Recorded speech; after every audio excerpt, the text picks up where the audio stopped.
My name is Talia, and I'm 27 years old. I work at the local library in a small town that most people have likely never even heard of. My life is simple, maybe a bit too plain for others, but it's my own. I've always been the quiet, introverted type, much happier to lose myself in a book than engage with the bustling world outside. The library is my safe haven. It's an old, cozy building with creaky wooden floors and shelves that have definitely seen better days. But to me, it's perfect. Every morning, like clockwork, I open the library doors at 9 a.m., flip on the lights, and breathe in the familiar scent of aging paper and ink. It's a routine I never tire of. My parents passed away when I was still a child, and I was raised by my grandmother.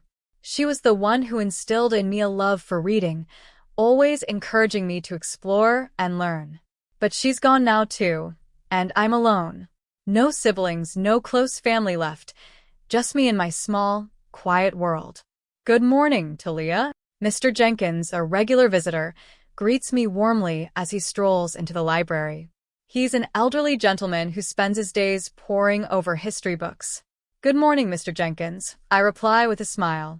A new batch of history books came in yesterday. I've set some aside for you. You know me too well, dear. He chuckles as he shuffles toward his favorite shelf. The day continues like that, quiet and familiar. People come and go, and I recognize almost every face. I help a group of kids find books for their school project, recommend a romance novel to Mrs. Harrison, and guide Mr. Thompson to the science fiction section. It's a peaceful life, and I find comfort in its predictability. But then one day, everything changed. Cassius walked into the library, and my whole world shifted. He came in looking for a book, but he didn't seem like the typical library goer. Dressed sharply in a crisp suit, he stood out with his confident walk and air of self-assurance.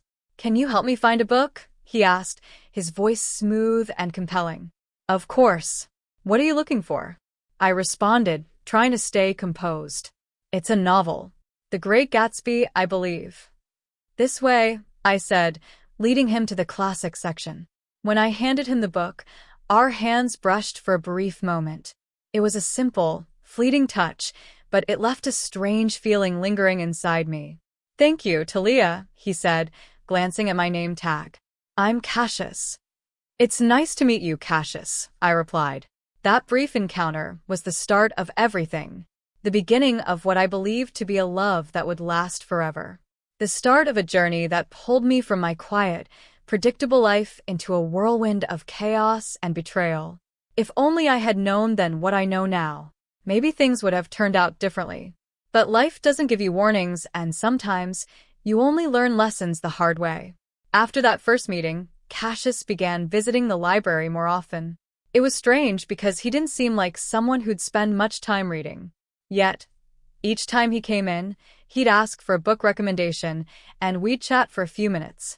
One day, he arrived just as I was struggling with a box of new books. "Need a hand with that?" he offered, walking over to help. "That would be great. Thank you," I said, relieved. As we placed the books on the shelves, he asked, "So, Talia, what made you want to work at a library?" I shrugged, smiling softly. "I've always loved books. They're like friends to me.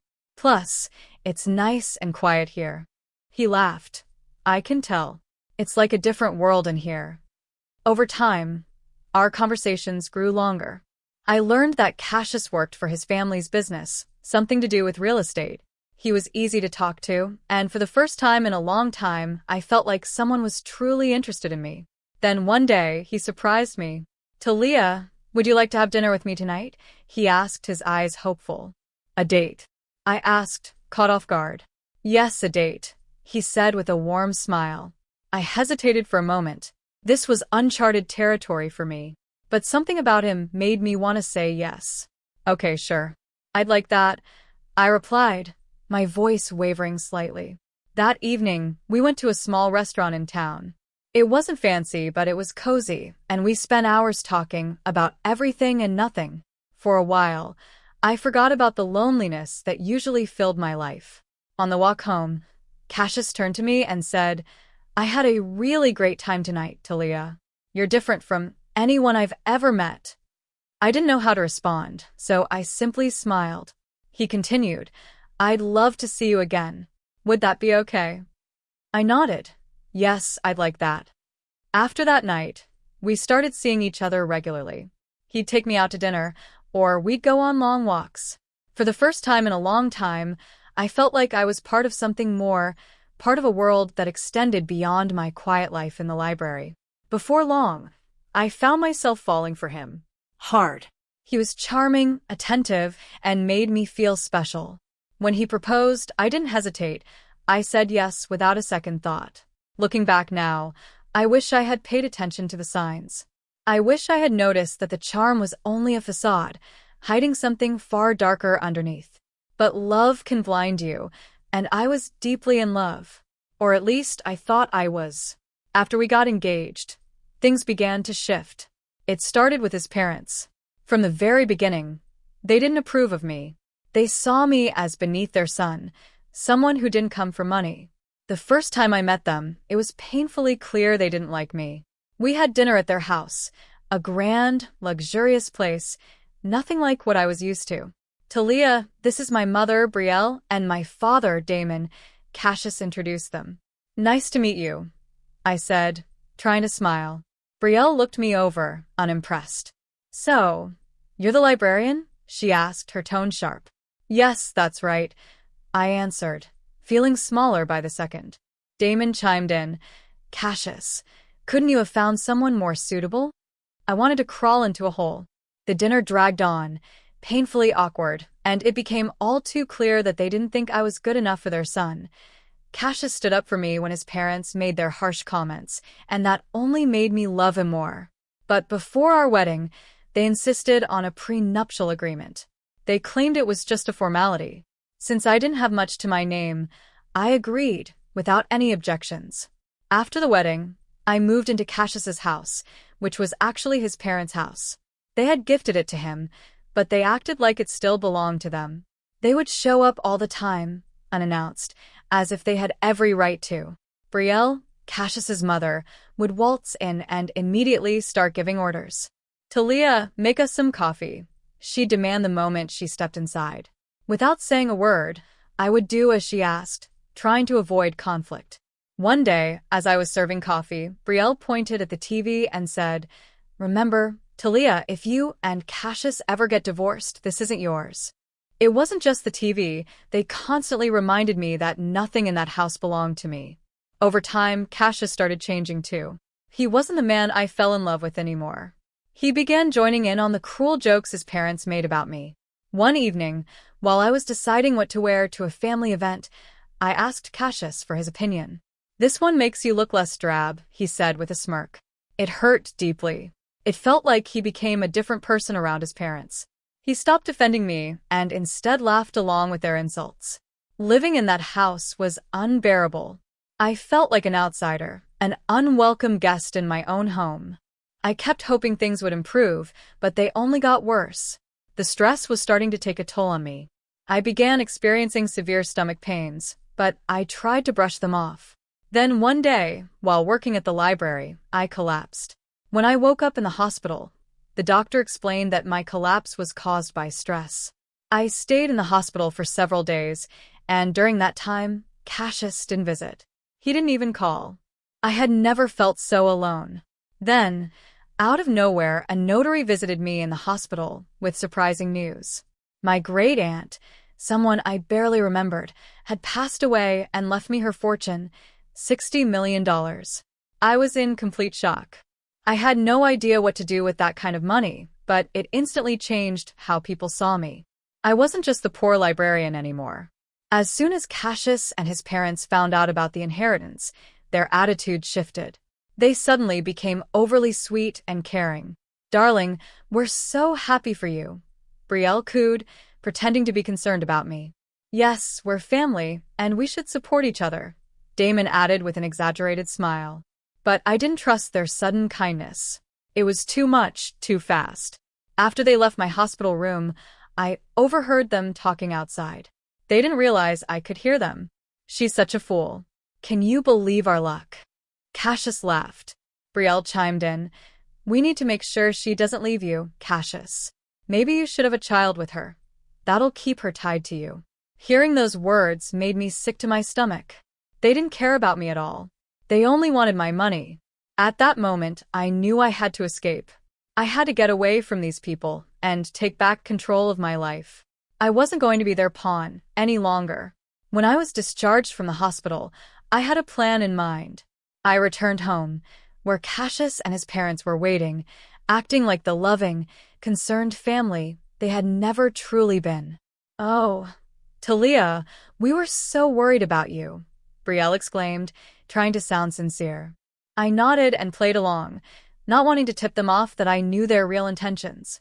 Cassius approached me, asking, "So, when do you get the inheritance?" His eagerness was obvious. I looked at him, this man I once thought I loved, and realized he was a stranger to me now. "Soon," I replied calmly, "but it's nothing you need to worry about." His smile faltered and he pressed, "But we're married, Talia. What's yours is mine, right?" I forced a smile. "Of course, darling." That night, I couldn't sleep. Their words echoed in my head, their greed, their fake concern. It made me feel sick. I got out of bed and began writing. I wrote down everything they had done, everything they had said. It was like years of pent-up frustration finally poured out of me. The next morning, I met with a lawyer.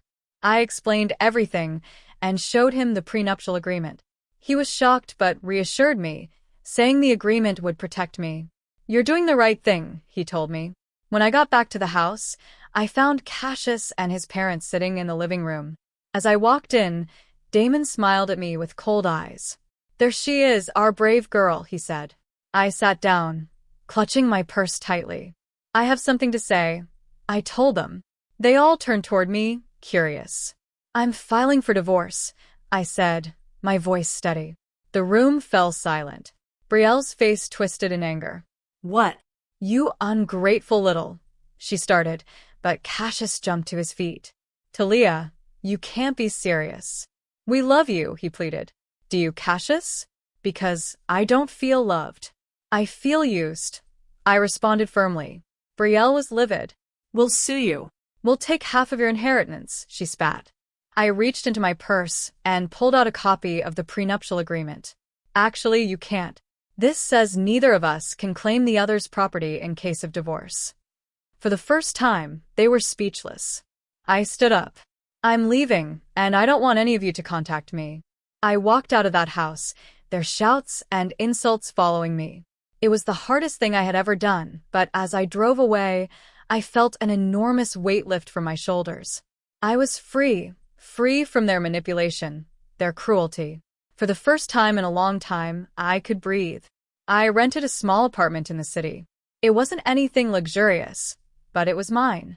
After years of living under someone else's control, I finally felt a sense of peace. I was still dealing with the divorce, but I felt capable of handling it. Then one day, I got a call from the lawyer. "Talia, there's something you should know about your great-aunt's will," he said. "What about it?" I asked, puzzled. "There's a condition. You need to use part of your inheritance for a charitable cause. It was your great-aunt's final wish." I was surprised. I had no idea my great-aunt had been so philanthropic. The lawyer continued, "She wanted to pass that responsibility on to you." I hung up the phone, deep in thought. It felt like a sign, a push in a new direction. I started researching charities and causes, determined to do something meaningful with the money. That's when I came across a small organization that helped women who were victims of domestic abuse. It struck a chord with me. I contacted them and arranged a meeting. The woman I met, Zinnia, was passionate and dedicated. "We provide shelter, legal aid, and counseling to women who have nowhere else to go," Zinnia explained. As I listened to her, I felt deeply moved by the stories she shared. "I want to help," I said, feeling a spark of purpose I hadn't felt in years. With Zinnia's guidance, I used a portion of my inheritance to fund a new shelter for women. It was an incredible feeling, knowing I was helping others find their way out of situations like I had.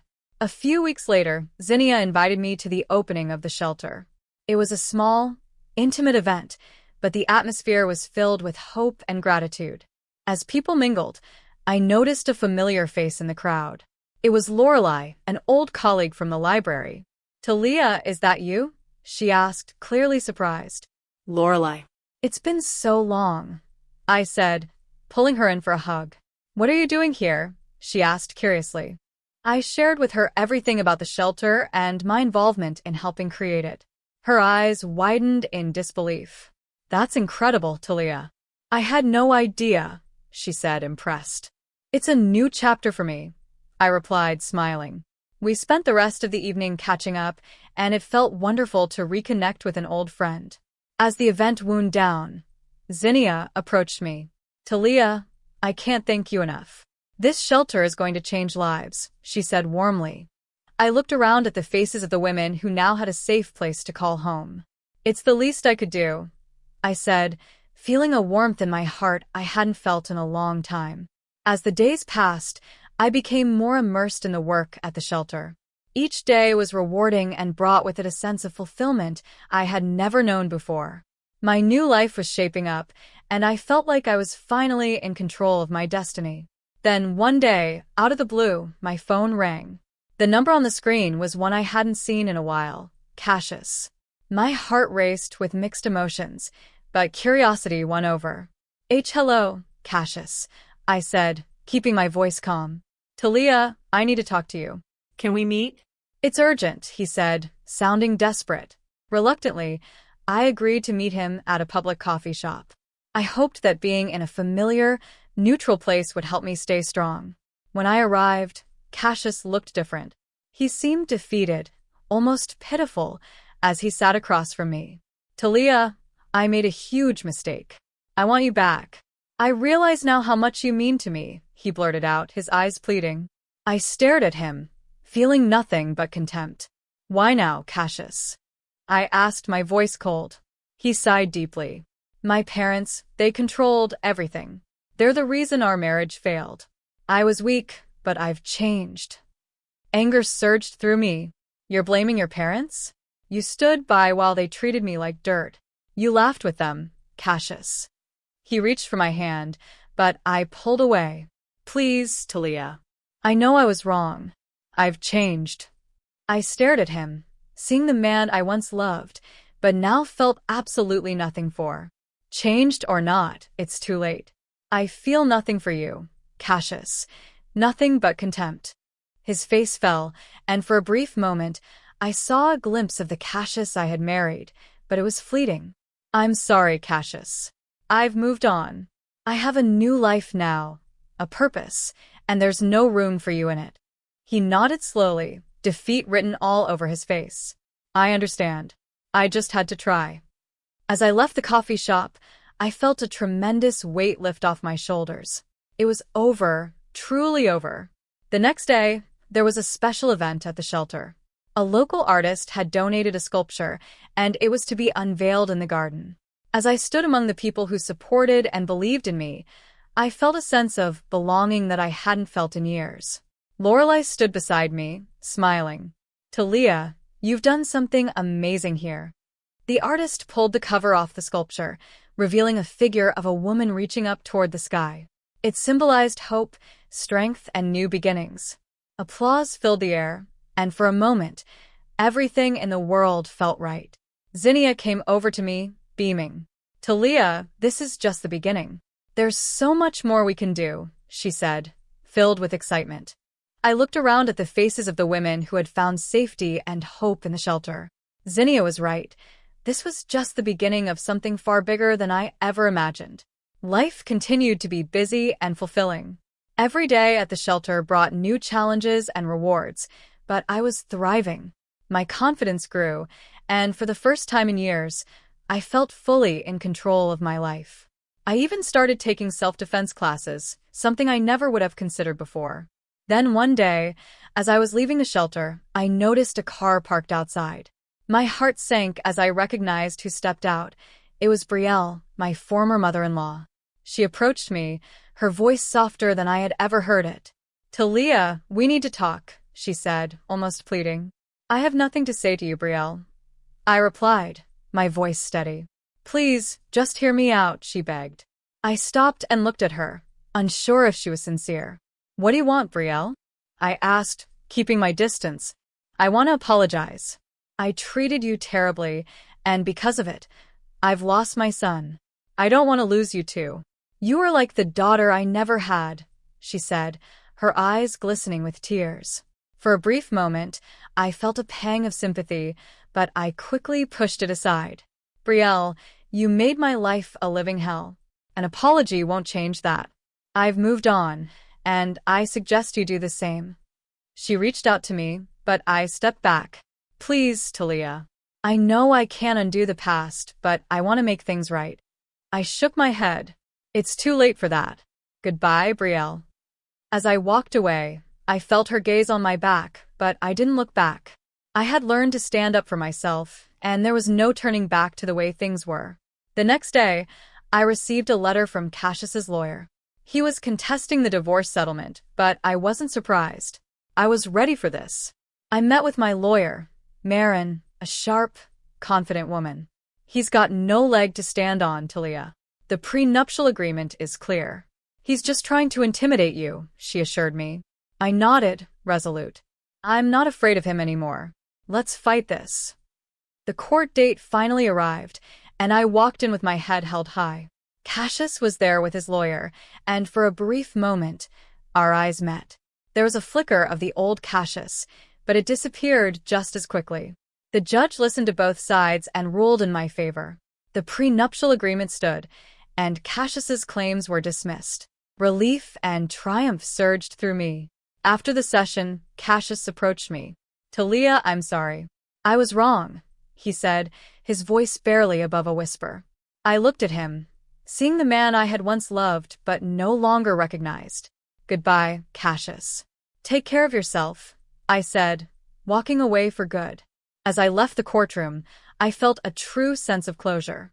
That chapter of my life was finally over, and a new one had just begun.